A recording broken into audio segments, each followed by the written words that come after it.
Greetings, it is I, Tantus Naravan Dracovin, Lord and Emperor of the Dracovin Empire, and welcome. It is time to talk about the 5th edition of Dungeons & Dragons, 5th Ed D&D. Well, we were talking about dungeons, wilderness, areas that you could explore, the environments you could go to. Let's dive into something interesting that's very important to talk about when it comes to your dungeons. Mapping them. The fact is, a decent dungeon should have some kind of map, some kind of layout that's going to define where it's at. The exact nature of the layout is going to completely be up to you, the person designing it. But the information we talked about when it came to designing dungeon previously are going to be a starting point you're going to use when it comes to putting together your design. Now, you could also look to inspiration in other locations. People have made maps online. There are real-world locations. These kind of things can give you inspiration as where you're going to start with your own maps.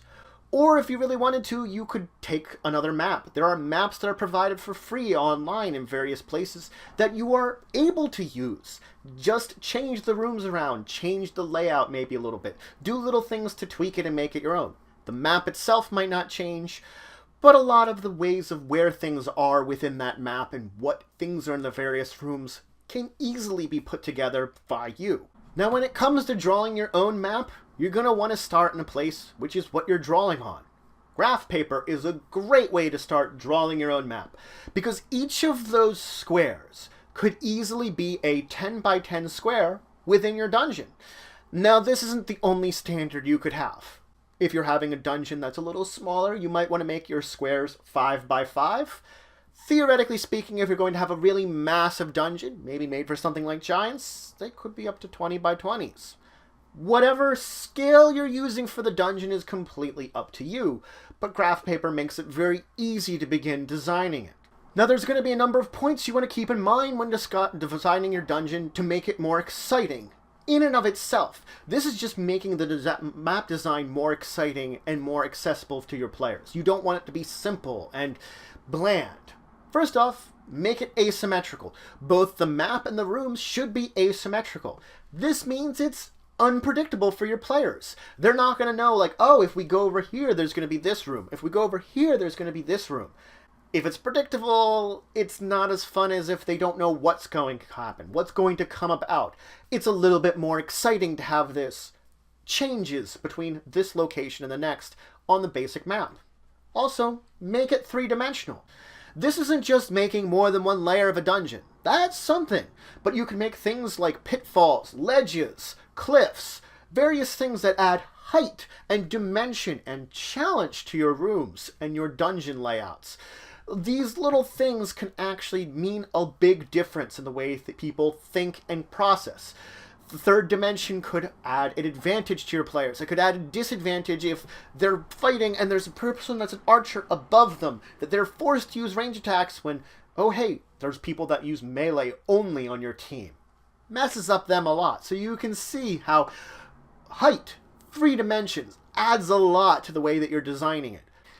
Add wear and tear to your dungeon. Unless whoever built it is the most incredible, most powerful, skilled craftsmen that imbued it with powerful magics that might keep the dungeon in one piece, wear and tear are going to occur. Things are going to break down. Tunnels could collapse. Areas could deteriorate. Things could happen that could cause changes to the very basic layout that are caused by wear and tear. In a similar respect, those that are building their dungeons may have done so around natural things. So add natural components to it. If there was some kind of rift in part of the dungeon, if there's some kind of underground river, if you have a dungeon that's underground, whatever it is, they may have taken into account the natural features of the area when they were building this dungeon.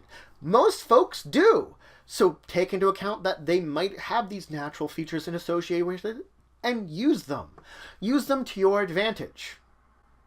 Adds a little bit of character to the area and makes it seem like it fits within this world a little bit more. It was fitting in with whatever natural features were here. Add more than one entrance or exit. Why would I do this? Because making this as choice. to your players. Once they have choice, they start thinking, and they have to discuss amongst themselves. They second guess themselves. It adds doubt that they're going the right way. It adds decision making to them, and it makes them feel like they're the harbingers of their own destiny in a way. Add secret doors and secret rooms. Secret doors are an easy way that you can have shortcuts or ways to go to secret treasures, places that you could place things that they wouldn't have normally discovered. Discovering a secret door makes them feel like, I'm finding something important. Also, putting secret treasures in them makes them feel like they're discovering something useful, something of value in when they're exploring. Now let's talk about some of the common features that you're going to find, because the fact is, every dungeon everywhere is going to be completely different from each other. There are maybe going to be some basic similarities, but a crypt is going to be very different from an ancient fortress. They're going to have very much different the way that they look and some of the basic features to them. But let's talk about the very basic ones that most places share. Most dungeons have walls of some kind. Now this could be anything from the masonry walls to hewn stone walls that have been kind of chiseled out to look like they're maybe smooth passageways, to just natural cavern walls. Or if you're above ground, it could be things like wooden walls or other building material that you've made walls out of. The type of walls vary completely and vastly between various different dungeons. And walls themselves can be decorated in countless different ways, from murals or art decorations that may be on them, perhaps torch sconces. All of these things are things that can be put onto walls that make them unique aspects of your dungeon. Perhaps even secret doors can be something that can be found within your walls that adds a little bit of extra oomph to the ways your walls form. Doorways. Doorways could be very simple, they could be very elaborate. An elaborate doorway may have some kind of statuettes or something, little gargoyles above it. It could have runes etched into it or some kind of writing. So doorways themselves can be elaborate components of your dungeon. Then let's talk about the doors that are going to be in them. Well, doors themselves can be vary and different. They can be made of different materials. A door can be often stuck. A door that isn't used for long periods of time could become stuck. The wood could warp. A lot of times, remember, wooden doors tend to be a standard. If it's stuck, you might have to kind of use strength and push it open, bar it open, push it down to pop it out and let it open again. Of course, a door could be locked. A locked door you might not have the key to. Now, of course, you could use a dexterity check. If you're using thieves' tools, you can do this. And you could use a proficiency if you're proficient with thieves' tools in order to effectively unlock a door, to get around the fact that it's locked. Other possibilities is you could try to strong arm it, similar to popping the stuck door, except usually it's a higher DC. We'll talk about some of the DCs of these later on in another chapter in the book. But effectively, you could also then smash it down, do damage to it. Eventually the door will deteriorate, break down. Similar to a locked door is a barred door, where one side of it has some kind of bar blocking it. This one you can't pick. This one you're either going to have to strong arm or go around to the other side and lift up the bar. Let's talk a little bit about secret doors. The fact is, secret doors are usually pretty well hidden, but there's always going to be something hidden on it. Maybe a crack in the wall, scratches at the floor, something that hints at the existence of this secret door. Now, a character with a passive perception could possibly notice it if their passive perception is good enough. Or if they're actively looking around searching for it, they can roll a wisdom perception check. Both are possibilities. The passive wisdom perception or rolling that wisdom perception can easily detect it. Not so easily, but can easily give you an opportunity to detect that secret door. Now once it's detected, well, you need to get it open. This will require an intelligence investigation check to figure out the mechanism of this door to open it up. This is similar to a locked door, discovering this mechanism. So the fact is, you could treat it like a locked door. If you fail to figure out the mechanism, you could bash it down, or you could break it down with sheer damage. Both are options to get through this secret door that you've managed to discover. But that's it for today. I went over some of the basics of mapping out your dungeon. I first started talking about building your map.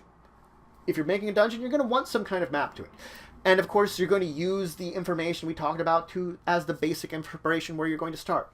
You could use someone else's map as an inspiration, use it for yourself, build something your own, you're going to use some kind of graph paper more than likely.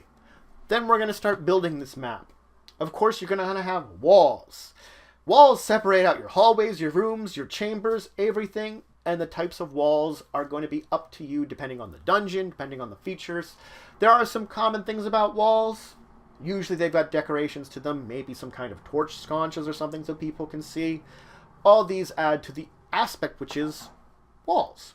Of course, then we talked about archways, doorways, and doors themselves.